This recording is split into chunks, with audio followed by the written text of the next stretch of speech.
Super കപ്പിന്റെ round of 16 മത്സരങ്ങളൊക്കെ അങ്ങനെ അവസാനിക്കുന്നു. Jamshedpur FC versus Hyderabad FC മത്സരത്തിന് ശേഷം ഒരു 2-0 എന്ന് പറയുന്ന ഒരു വിജയമാണ്. അഗെയിൻ ഒരു ക്ലീൻ ഷീറ്റ് നേടിയിട്ടുള്ള ഒരു വിജയം കൂടി ഒരു ടീം സ്വന്തമാക്കുന്നു എന്നുള്ളതാണ് ഈ ഒരു മത്സരത്തിന്റെ പ്രത്യേകത. സത്യം പറഞ്ഞു കഴിഞ്ഞാൽ അത്ര ഒരു ഇൻട്രസ്റ്റിംഗ് ആയിട്ടുള്ള ഒരു ഗെയിമൊന്നും അല്ലായിരുന്നു. ഇപ്പം ആദ്യത്തെ മാച്ച് ഇപ്പം നോർത്ത് ഈസ്റ്റ് കൂടുതൽ ഗോൾ അടിച്ചത് കൊണ്ട് അതൊരു ഇൻട്രസ്റ്റിംഗ് ആയി. എന്നാൽ ഈ ഒരു മത്സരത്തിലേക്ക് വരുന്ന സമയത്ത് ഇപ്പോൾ ഒരു അറ്റാക്കിംഗ് ഫുട്ബോൾ പെർസ്പെക്റ്റീവിലൊക്കെ നോക്കിക്കഴിഞ്ഞാൽ അത്ര ഒരു സുഖകരമായിട്ടുള്ള മത്സരമായിരുന്നു. എസ്പെഷ്യലി ഫസ്റ്റ് ഹാഫിൽ ഇപ്പം ഒരു പെനാൽറ്റി ഗോൾ വന്നു എങ്കിൽ കൂടി രണ്ട് ടീമുകളും ഒരു ഷോട്ട് ഓൺ ടാർഗറ്റ് പോലും ഉതിർക്കാത്ത മത്സരമായിരുന്നു എന്നുള്ളതാണ്. അതിൽ ഹൈദരാബാദ് FC ഒരു ഷോട്ട് പോലും ആദ്യത്തെ ഹാഫിൽ അവർക്ക് ഉതിർക്കാനായിട്ട് സാധിച്ചിട്ടില്ല എന്നുള്ളതാണ്.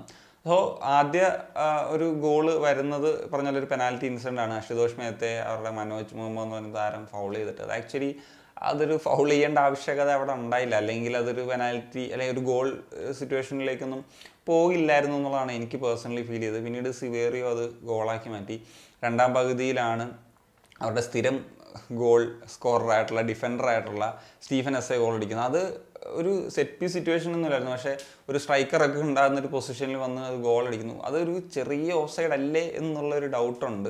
പിന്നീട് ഇനിയിപ്പോൾ ഹൈലൈറ്റ്സ് ഒക്കെ കാണേണ്ടിയിരിക്കുന്നു. അപ്പം അതൊരു ഓഫ് സൈഡ് ആണ് എന്നുള്ളൊരു ഡൗട്ടും കാര്യങ്ങളൊക്കെ ഉണ്ട്. സോ എനിക്ക് ജംഷഡ്പൂർ FC കൂടുതൽ ഗോളുകളൊക്കെ അടിക്കാൻ പറ്റുമായിരുന്ന സാഹചര്യങ്ങളായിരുന്നു. അപ്പം പല പ്ലേയേഴ്സിൻ്റെയും സെൽഫിഷ് ആയിട്ടുള്ള ചില മൂവ്മെൻറ്റ്സ് ഒക്കെ ഈ ഒരു മത്സരത്തിൽ അവരെ കൂടുതൽ ഗോളുകൾ അടിക്കുന്നതിൽ നിന്ന് പിന്നോട്ട് വലിച്ചു എന്നുള്ളതാണ് എനിക്ക് തോന്നുന്നത്. ഹൈദരാബാദ് FCക്ക് ഈ പറഞ്ഞ മത്സരത്തിൽ ഉടനീളം ഒരു ഷോട്ട് ഓൺ ടാർഗറ്റ് പോലും ഉതിർക്കാൻ പറ്റിയില്ല. അതിലേറ്റവും ഒരു നല്ലൊരു ഷോട്ടെന്ന് എനിക്ക് തോന്നുന്നു അലൻ ഒരു ലോങ് റേഞ്ചർ അടിച്ചു, അതൊരു ഓഫ് ടാർഗറ്റ് ആയിട്ട് പോയി. അതല്ലാണ്ട് നോക്കിക്കഴിഞ്ഞാൽ ഇപ്പം ജംഷഡ്പൂർ FC ഡിഫൻസീവ്ലി നല്ല സോളിഡ് ആയിരുന്നു. പ്രത്യേകിച്ച് അവരുടെ രണ്ട് വിദേശ താരങ്ങളാണ് സെൻട്രൽ ബാക്സിൽ കളിച്ചിട്ടുണ്ടായിരുന്നത്. അപ്പോൾ ഒരു അവസരവും അവർക്ക് ഈ പറഞ്ഞ പോലെ ഒരു ഫൈനൽ തേർഡിൽ ഉണ്ടായില്ല എന്നുള്ളതാണ് ഈ ഒരു മത്സരത്തിൽ പറയേണ്ടത്. പറഞ്ഞാൽ കിട്ടിയ അവസരങ്ങൾ അടിച്ച് ഗോളാക്കി മാറ്റി. ഇനിയിപ്പോൾ നോർത്ത് ഈസ്റ്റ് യുണൈറ്റഡിനെതിരെയാണ് ജംഷഡ്പൂരിൻ്റെ മത്സരം വരുന്നത്. സോ നോർത്ത് ഈസ്റ്റിന് ചിലപ്പോൾ ഒരു പകരം വീട്ടാനുള്ള ഒരു അവസരമാണ്. കാരണം പ്ലേ ഓഫ് മത്സരത്തിൽ ജംഷഡ്പൂർ FC നോർത്ത് ഈസ്റ്റിനെ പരാജയപ്പെടുത്തിയിരുന്നു. അപ്പം അതിൻ്റെ ഒരു റിപ്ലൈ പോലെ ഈ ഒരു മത്സരത്തെ ക്വാർട്ടർ ഫൈനൽ സ്റ്റേജിൽ നമുക്ക് വിശേഷിപ്പിക്കാം. അപ്പം ഈ ഒരു മത്സരത്തെ പറ്റിയിട്ടുള്ള ഒപ്പീനിയൻ എന്താണ്? തീർച്ചയായിട്ടും നിങ്ങൾ കമ്പോസ് ചെയ്യാൻ ഒരു കണക്ഷൻ സനിയ.